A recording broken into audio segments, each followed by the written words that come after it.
TBS FM 현재 상황 문제 파악 맥락에 집중 묵직한 질문 흔들리지 않는 중심의 축 최일구 몸쪽 꽉 찬 돌 짚고 쇼미더뉴스 세상을 바라봐 어제의 뉴스가 오늘의 변화 쇼미더뉴스 진실을 찾아봐 오늘의 뉴스가 내일의 역사 쇼미더뉴스 꼭 알아야 뉴스만 골라서 전해드리겠습니다. 쇼미더 뉴스 전일분 소개합니다. 뚱커벨 인사이트계 배종찬 소장입니다. 화이팅입니다. 뚱물리 정상근 시사 전문 기자 나왔어요. 네, 안녕하십니까. 네, 조금 전에 그 우크라이나에 계신 시청자께서 빙순이님. 예, 우크라이나 되게 춥대요. 그럼요. 예, 유튜브로 다시 답장을 겨울이에요. 보내서 코로나가 심해져가지고 아이들도 비대면 수업하고 있다는 소식을 전해드렸습니다. 구름바다님은 뚱커벨님 자리에 앉아 계신 모습 보니까 제가 다 흐뭇해집니다. 아, 그럼요. 지각은 없다. 저는 지각이 있는 사람이에요. 예. 자, 정상 기자 첫 번째 쇼미더뉴스 어떤 주제입니까? 네, 혼돈의 정치권입니다. 오늘 이야기들이 혼돈 이야기들이 많이 나오고 있을 겁니다. 아마. 일단 그러면 오늘 대선 주자 일정부터 볼까요? 네, 일단 그 이재명 후보는 오늘 오후 4시에 이 서울권 대학 언론연합회 이 대선 후보 초청 간담회에 참석을 합니다. 2030 세대와 접점을 계속 늘리면서 현안에 대한 입장을 밝힌다라는 계획이고요. 그리고 오늘 오후 8시에는 이 공공 심야 약국 현장을 방문하는데 이 공공 심야 약국이 현재 이제 국회에서 심의 중이고 현재 이제 시범 사업을 하고 있는 것으로 전해지고 있습니다. 그리고 윤석열 후보는 오늘 오전에 이 당사에서 최원일 전 천안함 함장 그리고 이성우 천안함 유족 회장을 만났습니다. 그리고 오늘 오후에는 그 이준석 대표와 비공개로 이 선거대책위원회 1차 인선안을 논의할 계획이라고 합니다. 예. 자, 그러면 민주당 얘기부터 한번 해보자고요. 민주당이 초과 세수 관련해서 기획재정부를 아주 맹비난하고 있는데 일단 윤호중 원내대표의 육성을 들어보겠습니다. 정책 결정에 큰 오판을 할 뻔했습니다. 지금이라도 홍남기 부총리는 국민들께 사과하고 반성하기 바랍니다. 15% 정도를 지금 틀리고 있는 거거든요. 의도가 있었다면 일테면 국정조사라도 해야 될 그런 사안이 아닌가 싶습니다. 네, 윤호중 원내대표의 이야기인데 기획재정부의 그 세수 추계가 당초 10조인데 어제 보니까 9조가 더 늘어났다는 거 아닙니까? 예. 그래가지고 윤호중 원내대표가 이 국정조사라도 해야 되는 거 아니냐 이런 얘기를 했어요. 그렇죠. 그런 이야기가 나오는 배경에는 최근에 이재명 후보가 초과 세수로 전 국민 방역 지원금 가능하지 않겠냐 이런 이야기가 나왔고 당에서도 적극적으로 검토를 했거든요. 그런데 홍남기 경제부총리가 전 국민 방역 지원금에 편성될 예산이 없다. 초과 세수 이미 7월 달에 추가 경정할 때 다 지출했다. 이렇게 이야기를 했단 말이거든요. 그런데 이 수치가 다른 걸 보고서 초과 세수가 수치가 다르다. 이러다 보니까 이제 홍남기 비판이 된 것인데 이 윤호중 원내대표는 또 발끈한 거죠. 이런 식으로 한다고 할 것 같으면 기재부라는 데가 어떤 부처입니까? 어느 누구보다도 예산은 명확하고 또 정확해야 되거든요. 아니 근데 추계가 틀려도 뭐 천억? 아니면 뭐 100억? 네네. 이 정도면 뭐 이해가 되는데 아니, 그것도 허용이 안 되죠. 9조씩이나 이렇게 큰 차이가 보인다는 게 근데 아무리 기사를 읽어봐도 네네. 왜 그렇게 추계가 됐는지 잘못된 추계가 있는지는 안 나와 있더라고요. 그러니까요. 그게 정확하게 국세청 수치를 확인을 해보면 되는 건데 이게 이제 기점마다 다를 거예요. 7월을 기준으로 잡냐 9월을 기준으로 기산점을 잡냐. 그렇죠. 어떻게 하느냐에 따라서 다르다고요. 그렇다 하더라도 이럴 때 좀 이게 이제 두 가지가 있을 거예요. 이 수치도 수치지만 그동안 계속해서 기재부에서 좀 부정적이었던 적극적이지 않고 소극적이었던 부분에 대해서 또 발끈하는 윤호중 원내대표의 또 분노일 수도 있는 것이죠. 네. 어쨌든 빨리 좀 봉합이 되어야 될 것 같고 무슨 학교 다닐 때 정치학 전공했다 그러더니 회계학 부전공했어요. 3전공했죠. 하나는 또 뭐 했어요? 뭐 기억이 안 나네요. 자, 정상 기자. 네. 자, 이런 상황을 놓고 언론에서는 문재인 정부와 거리를 벌리는 거다. 이런 해석을 하더라고요. 네, 뭐 기재부에 대한 비판이 이어지면서 이 언론에서는 이재명 후보가 문재인 대통령과 거리두기를 하고 있다 이렇게 보도를 하고 있습니다. 노골적으로 문재인 정부를 때리고 있다 뭐 이런 보도까지 나왔는데요. 특히 이재명 후보가 이 청년들의 마음을 얻었는지 나부터 반성하겠다 이런 말을 했는데 이것도 문재인 정부가 2030 민심을 잃은 것을 우회적으로 비판한 것이다 뭐 이런 그 주장이 담긴 보도도 있었고요. 또 부동산 문제가 악화됐다라는 후보의 발언이 또 문재인 정부와 대척점을 선 것이다 뭐 이런 보도도 계속 이어지고 있습니다. 하지만 민주당에서는 뭐 전혀 사실이 아니다 이렇게 일축을 하고 있는데요. 이 박찬대 대변인이 이재명 후보는 김대중, 노무현, 문재인 대통령의 민주정부의 의미 그리고 취지를 계승하고 또 부족한 부분을 채우려고 노력하고 있다라고 이런 좀 거리두기설을 일축했습니다. 네. 하여튼 좀 빨리 잘 돼야 될 것 같아요. 이런 문제 가지고 또 시끄러우면 연말에 네네. 국민들 혼선만 생기니까 제보를 한 분이 해주셨어요. 홍스타님인데 130번 시내 버스 허리케인 라디오 나오고 있습니다. 기사님한테 소리 좀 높여달라고 해주세요. 배 수장이 한마디 해주세요. 소리 높이세요. 130번. 네. 자, 야당에서는 김부겸 국무총리 탈당을 주장하고 있는데 이유가 뭐예요? 정확하게는 윤석열 후보가 3단 콤보로 요구를 했습니다. 첫 번째로는 장관을 교체해달라. 전해철 행정안전부 장관, 박범계 법무부 장관, 아니 더불어민주당 의원 아니냐, 교체해달라 이렇게 요구를 했고요. 네. 조혜주 중앙선거관리위원도 못마땅하다. 문재인 대선 캠프에 있었던 사람 아니냐 이렇게 이야기를 했고요. 마지막으로 3단 콤보의 정점입니다. 김부겸 국무총리는 그대로 그 자리에 있어도 되는데 당정만 버려라. 네. 선거 전까지 이렇게 요구를 했습니다. 그 왜 그러는 거예요? 이게 일종의 공격이죠. 그러니까 지금 문재인 대통령도 그렇고 대선 앞두고 뭐 그렇죠. 중립성 얘기하는 겁니까? 이게 이 정치적 전략적 선거 포석이라고 봐야 되겠죠. 네. 그러니까 이제 21일 날 또 문재인 대통령 국민과의 대화도 있죠. 그 전에 이런 장관 교체 또 중앙선관위 위원회에 대한 비판, 김부겸 국무총리와 관련된 이야기한 게 얼마 전에 왜 이철희 정부수석을 만났을 때 대통령이 엄정 중립을 했으면 좋겠다 이런 이야기 했지 않습니까? 예. 근데 그 부분도 좀 몇 가지 논란이 있어 좀 이야기할 수도 있다는 입장도 있고 한편으로는 아니, 대통령이 난까지 선물했는데 그 자리에서 굳이 나중에 이야기하지 뭐 이런 논란도 있었는데 일종의 현 정부의 이재명 후보에 대한 후광효가 물빼기 전략으로도 보입니다. 네. 이제 제가 몰라서 물어보는 건데 네. 콤보가 뭐예요? 3단 콤보 세트죠, 세트. 세트. 네. 그러니까 뭐 게임 같은 걸 하면은 이렇게 뭐 연속으로 뭔가 이제 타격을 한다 뭐 그런 식으로 이제 콤보라고 하거든요. 아, 게임 용어입니까? 네, 그러니까 세 대를 연속으로 때렸다 아니, 그러면 뭐 쓰리 콤보 막 이렇게 세계적인 얘기하죠. 체일구행크는 이 정도는 알아야죠. 아, 몰랐어요. 아, 집에서 또 이 시사 공부하기도 바쁜데 집에 가서도 게임도 하시는군요. 정상 기자, 네. 대통령 탈당 얘기도 나오고 있더라고요. 네, 뭐 얘기는 나오고 있는데 뭐 사실 뭐 직접적으로 얘기가 나오고 있는 것은 아닌데요. 뭐 특히 뭐 대선 때만 되면 사실 대통령 탈당 요구가 나오긴 했습니다만 네. 이 문재인 대통령의 경우에는 지금까지 40% 가량의 지지율을 유지하고 있기 때문에 다른 때와 달리 여당보다는 야당에서 또 직접적이라기보다는 이제 간접적으로 탈당 요구가 나오고 있습니다. 말씀하신 대로 대통령이 선거 중립을 지켜야 한다 뭐 그런 얘기를 어딜러서 하고 있는데. 특히 이 국민의힘 대선에 출마를 했던 이 장성민 전 의원 같은 경우에는 그 여당이 조만간 문재인 대통령 탈당을 요구할 것이다 이런 주장을 하기도 했습니다. 청와대 입장은 뭐예요? 분명하게 선을 그었습니다. 이철희 정무수석이 어제 한 이야기인데요. 책임 정치를 위해서라도 대통령은 당적을 가져야 된다. 탈당 안 하겠다는 이야기인 것이고요. 두 번째는 이런 이야기를 했습니다. 역대 대통령이 임기 말에 탈당을 했던 것은 잘못된 관행이다. 근데 역대 대통령이 더 정확한 분석은 역대 대통령이 탈당을 했던 건 지지율이 낮아서 그랬어요. 네. 지금 문재인 대통령은 지지율이 역대 대통령에 비해서 다 높은 역대 대통령과 비교를 할 때 견줬을 때. 네, 비교했을 때 더 높은 이런 지지율이기 때문에 당에 부담이 안 되는 거고 마지막 이 비유는 살짝 이철희 정무수석이 정말 탁월한 그런 분인데 네. 좀 놓친 것 같아요. 미국 대통령은 현직에 있으면서도 돌아다니며 선거 유세하잖아요. 이런 이야기를 했는데 미국하고 우리하고는 법이 다르거든요. 네. 미국은 가능해요 이게. 미국 하는 건 저도 봤는데. 미국은 선거 운동하는 게 가능합니다. 예. 현직 대통령이 아이 우리 민주당 후보 좀 도와줘요. 이거 됩니다. 근데 우리나라는 공직선거법상 안 되거든요. 아. 그러니까 2003년에 노무현 대통령이 탄핵에 몰렸던 것도 이 발언 때문이었습니다. 네. 그러니까 여당의 후보를 도와주는 듯한 발언이 문제가 돼서 탄핵 대상에 올랐던 건데 그렇군요. 이철희 수석이 이 부분은 그냥 강조를 하려다 보니까 이 정확한 내용을 알고 있을 거예요. 모를 리는 없을 거예요. 법 현실을 이해를 못하는 것이다. 네. 역시 재미 유학파라.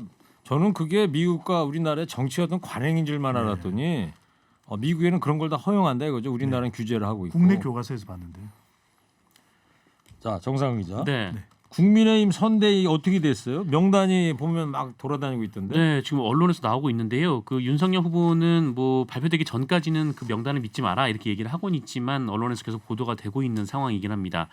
그래서 지금 나왔던 얘기들을 보면은 이 김태호 의원이 조직총괄본부장, 이 주호영 의원이 직능총괄본부장, 뭐 임태희 전 의원이 뭐 정책총괄본부장, 그리고 윤상현 의원이 이 총괄수행단장 이렇게 내정이 됐다. 뭐 이런 보도가 나왔는데요.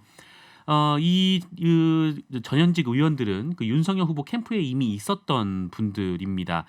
그리고 또 이제 총괄 선대위원장에는 김종인 전 국민의힘 비상대책위원장이 유력하다라고 하고 현재까지도 유력한 거지 아직 결정은 안 된 거예요. 네, 완전히 그러니까 결정되지 오늘 않았습니다. 오전에 윤석열 후보하고 이준석 대표가 오후에 오늘 오후에 오후에 만나게 되어 있습니다. 거기서 뭐 결정이 나오겠군요. 네네. 그리고 뭐 공동선대위원장으로 이제 나경원, 금태섭, 윤희숙 전 의원 등의 이름이 거론되고 있다. 뭐 이런 보도가 나오고 있습니다. 권성동 사무총장 얘기만 나와 있지 아직 결정되지는 않은 거고요. 네, 뭐 결정은 안 됐다라고 이제 윤석열 후보가 직접 얘기를 했는데요. 그 네. 상황을 좀 더 두고 봐야 될 것 같습니다. 배 수장님 좀 네. 예언 좀 한번 해보세요. 김종인 총괄 선대위원장 1인 체제로 갈 것 같습니까? 이따 오후 회의에서 그건 뭐 300%죠. 300%입니까? 알겠어요. 김한길 전 민주당 대표도 윤석열 후보 캠프에 합류했더라고요. 확실시 됩니다. 이 이야기를 누가 했냐면 권영세 의원이 한 이야기인데 권영세 의원이 윤석열 후보의 서울대 법대 2년 선배거든요. 네. 이른바 42년직입니다. 그러니까 가까운 형님은 이 권영세, 가까운 친구 중마고는 권성동. 둘 다 권씨네요. 그러니까요. 네. 네. 거기에서 뭐 의미를 부여를 해야 아무런 됩니까? 꼭? 아무런 의미는 없습니다. 네. 그냥 한 이야기고요. 두 번째로는 이제 권영세 의원이 김한길 전 대표가 통합위원장이 그러니까 의미를 국민통합위원장이 될 가능성이 높다 이렇게 이야기를 했고요. 네. 그다음에 한마디를 더 했습니다. 김종인 전 비대위원장은 총괄 가능성 원톱이 될 가능성이 매우 높다 네. 이렇게 이야기를 했는데 궁금한 건 우리 청취자분들이 이런 걸 거예요. 그럼 김한길 전 대표가 왜 합류를 할까? 확실십니다 아직까지는. 그런데 원래는 민주당이었었죠. 네. 김대중 전 대통령의 맥을 계속 이어왔었는데 그러다가 2016년에 떠납니다. 그리고 이제 안철수 후보와 한 배를 탔었는데 그것도 이제 그 배를 떠났죠. 근데 이제 갈 데가 없어요. 그러니까 이제 이 윤석열 후보가 아닌 다른 인물이 대선 후보가 됐다면 가기가 쉽지 않았을 텐데 윤석열 후보 쪽에서도 계속 러브콜을 했겠죠. 김한길 전 대표의 효과가 있으니까 그래서 판단을 하지 않았을까라는 생각이 그 드네요. 취재가 뭐 부실합니다 좀. 네. 그리고 밖에서 그러는데 네. 김경래 PD 왜 이렇게 더듬냐고 뭐라고 그러는데 내용을 좀 숙지하고 그러네. 근데 알겠습니다. 저는 괜찮아요. 예. 네. 예. 너무 다른- 실망하지 마시고. 다른 데서는 많이 칭찬 들었는데. 예.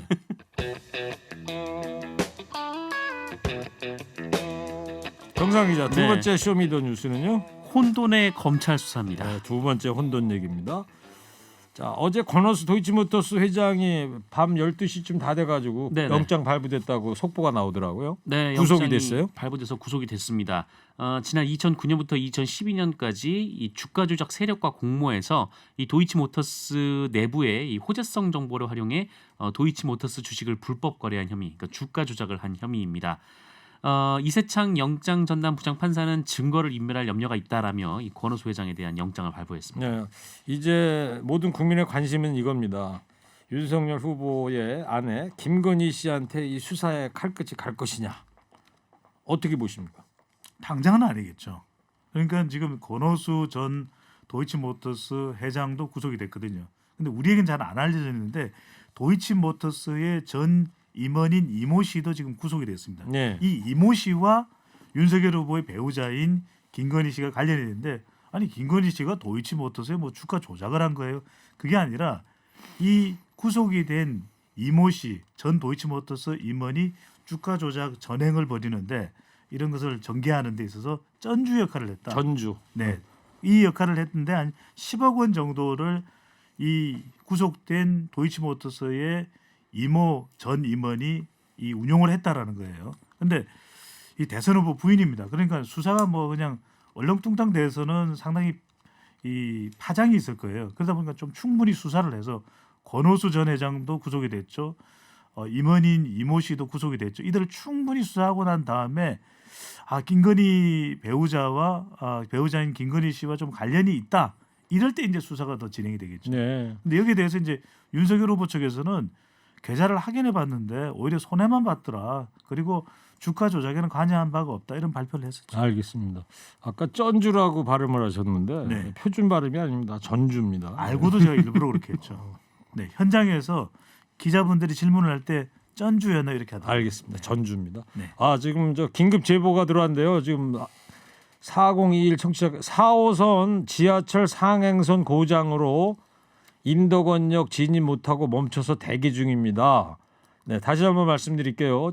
4호선입니다. 지하철 상행선이 고장으로 인덕원역에 진입을 못하고 멈춰서 철로 위에서 대기하고 있다. 이런 제보를 주셨습니다. 예. 이 지하철인 만큼 다들 신경 써야 될 것 같습니다. 자, 정상 기자. 네. 김건희 씨 지금 주가 조작을 몰랐다 이런 입장이에요. 그러나 이 깊숙이 개입돼 있다. 이건 또 민주당 주장이고요. 네, 김건희 씨 측 주장은 그 이른바 이제 주가 조작 선수 이모 씨한테 이 돈을 이제 맡겼다라는 것이죠. 이제 10억 원의 돈을 맡겼고 그 사람이 이제 돈을 굴렸는데, 그러니까 일종의 이제 펀드 매니저 역할을 했다라는 겁니다. 하지만 이제 그 과정에서 이제 주가 조작이 있었던 것은 몰랐고 또 그런 일이 있다 하더라도 이제 공소시효가 지났다 이렇게 주장을 하고 있는데요. 하지만 이 강두구 더불어민주당 의원은 이 김건희 씨가 도이치모터스 주가 조작을 미리 알았거나 사전에 참여했을 가능성이 있다라고 주장을 했습니다. 그러니까 전주 이상의 역할을 했다라는 주장인데요. 2013년에 이 경찰청 중대범죄수사과가 이 내사 보고서를 작성을 했는데 이 내용을 보면 이 주가 조작 선수 이모 씨의 작업을 지휘했던 사람이 이 두창섬유라는 회사의 대표인 이모 씨인데, 이 두창섬유가 이 권오수 가족의 사실상 가족 회사고 또 이모 전 대표가 이 권오수 회장의 측근이다라는 겁니다. 그런데 이모 전 대표하고 김건희 씨가 이미 알고 있던 사이라는 게 이제 강두구 의원의 주장이고요. 네. 그리고 김건희 씨가 이제 돈을 위탁했다는 2010년 이전에 2009년에도 이 두창섬유로부터 도이치모터스 주식 8억 원어치를 매수했다. 이렇게 얘기를 했습니다. 2010년에 10억이라는 건데 지금 돈으로 따지면 한 20억 정도의 가치가 있다는 거 네. 아닙니까? 자, 이 사건은 또 지켜보는 걸로 하고, 곽상도 전 의원에 대한 대장동 사건 관련해서 압수수색이 오늘 이루어졌어요. 네, 오늘 이제 곽상도 전 의원이 이제 전 의원이 됐죠. 이제 아들이 50억 원 퇴직금을 받았다라는 것이 바로 압수수색의 배경인데, 곽상도 전 의원 자택뿐만 아니라 지금 하나은행도 본점에 부동산 관련 사무실에 지금 압수수색이 되고 있습니다. 하나은행은 왜 압수수색을 이게 하는 왜 거죠? 그러냐면은 기억하실 텐데 화천대유가 대장동 개발에 참여할 때 단독으로 참여한 게 아니라 컨소시엄이에요. 네. 근데 그때 컨소시엄이 이제 주가 되는 컨소시엄의 주체가 되는 기관이 어디냐, 바로 하나은행이거든요. 그랬죠. 근데 이게 컨소시엄이 무산될 가능성이 높았던 거예요. 그러다 보니까 이 곽상도 의원을 통해서 하나은행장인 김정태 은행장을 통해서 컨소시엄이 무산되지 않도록 하나은행이 참여하도록 이렇게 로비를 했다. 네. 이런 의혹을 받고 있는 것이거든요. 김정태 행장하고 이 곽상도 당시 의원하고 네네. 저기죠. 그 같은 대학 동문이라며. 그렇죠. 인연이 있죠. 근데 이 진술이 누구로부터 나왔냐면 지금 구속된 인물이 있잖아요. 김만배, 남욱 변호사. 네. 이 두 사람으로부터 진술이 흘러나왔다는 겁니다. 그래요. 근데 이제 중요한 것은 실제 그래서 이제 이 대가로 그때 하나은행 컨소시엄이 유지되도록 하는데 곽상도 의원이 전 의원이 역할을 했다. 그래서 그 이제 대가로 아들이 50억 원을 받은 것이라는 네네. 것인데, 요 이제 압수수색 끝나고 나면 뭐가 되느냐면은 이제 곽상도 전 의원 또 김정태 전 하나은행장을 불러서 조사될 겁니다. 예, 그렇군요. 그래서 오늘 압수수색을 하나은행하고 곽상도 씨한테 했다 이런 얘기고. 네. 이 대장동 사건이 정상이죠. 네. 이재명 후보 관련 수사는 어떻게 뭐 하고 있는 게 나와 있는 게 있어요? 지금 이재명 후보 관련해서는 이 사실상 수사가 종결된 건 아니냐 뭐 이런 분석이 나오고 있는데요. 그 이재명 후보 관련돼서 핵심이 두 가지인데, 이재명 후보가 뭔가를 받았냐, 그러니까 뇌물을 받았냐, 뭐 이 부분하고 또 하나는 이재명 후보의 결정으로 성남시가 손해를 입었냐, 그러니까 배임. 네, 관련된 문제입니다. 네. 그런데 이 현재까지는 이제 뇌물 관련해서는 증언도 나오지 않고 있는 상황이고 이제 남은 건 배임인데요. 그런데 검찰이 유동규 씨를 기소하고 또 김만배 씨를 구속할 때도 배임 혐의를 적용했지만 이 배임이 성남 도시개발공사에 대한 배임이었거든요. 그래서 네. 이재명 후보로 가는 경로는 아직 드러나지 않은 상황입니다. 알겠습니다. 자, 세 번째 쇼미더뉴스 뭡니까? 네, 혼돈의 오늘 일산대교입니다. 세 가지 아이템이 전부 혼돈입니다. 예. 자, 법원이 이제 제동을 걸어가지고 내일 0시부터 돈 내고 다녀야 돼요 이제. 네, 맞습니다. 내일부터 그동안 공짜로 내려는데요. 다녔는데 아 참 오늘 제가 건너오는데 보니까 네. 써 있더라고 네온 사인으로 18일부터 유료화되면 다시 돌아갑니다. 아니 그럼 내일부터 어떻게 해요? 하이패스 달고 다녀야죠 뭐. 아, 돈 내야 돼요? 그러면 아, 예. 돈 안 내면 못 지나가죠. 그렇습니다. 돈을 내야 되는데요. 이 경기도가 이 지난달에 이 일산대교를 전격 무료화했었는데 일산대교 운영사 측이 이제 가처분 신청을 했습니다. 근데 여기에 또 경기도가 대응해서 행정명령을 또 내렸고 여기에 또 다시 이제 가처분 신청을 해서 그 결과 법원이 네. 그 일산대교 운영사 측에 손을 들어준 겁니다. 예. 경기도의 통행료 징수 금지 조치가 운영사의 영업의 자유를 침해했다라는 게 이 재판부의 판단이었습니다. 시행사는 무료로 이거 일산대교 운영하면 국민연금에 손해를 끼친다 이런 주장을 하더라고요. 이게 저도 일견 납득은 잘 안 가요. 왜냐하면 시행사가 왜 이런 걱정을 하죠? 걱정을 하면 국민연금공단이 더 걱정을 해야 되는 거 무슨 이야기냐면 이게 지금 경기도와 인근 일산대교 인근 3개 도시가 공익 처분을 내린 거거든요. 왜? 네. 앞으로 이 주민들에 대한 공익을 위해서는 이건 우리가 일산대교를 이 보상을 해주고 그냥 무료로 통행시키는 게 낫겠다 판단한 거잖아요. 예. 근데 시행사가 무슨 이야기냐면 국민연금공단이 이 소유주예요. 일산대교의 소유주인데 앞으로 이제 국민연금 운용하면서 노후 자금 주려면 계속 돈을 굴려야 되겠다. 그건 국민연금이 판단하면 될 일이잖아요. 그런데 네. 이게 처음에 이 공익 처분을 통해서 얻어질 수 있는 이 이익이 한 5천억이 넘거든요. 왜냐하면 더 많이 다니겠죠. 이제 공짜니까. 근데 저는 이 점을 제기해야 될 것 같아요. 왜냐하면 처음에 지을 때 1,784억 원이 투입됐어요. 근데 국민연금이 사들일 때는 2,561억 원이니까 거의 800억 원 더 들여서 매입을 했거든요. 예. 아니 처음에 왜 민자개발을 하냐 이거죠. 알겠습니다. 자, 여기까지 하고요. 자, 배중찬 소장님. 네. 혼돈의 일산대교를 보면은 뭐 떠오르는 노래 없어요? 선곡 좀 한번 해봐요. 안개 낀 장충당공원. 혼미하니까 오리무중이다. 네네. 앞으로 네. 어떻게 될지 모른다. 그렇죠. 좋습니다. 배우의 이 노래가 참 좋잖아요. 쇼미더뉴스 지금까지 배종찬 소장 정상근 기자였습니다. 두 분 고맙습니다. 쇼미더 뉴스.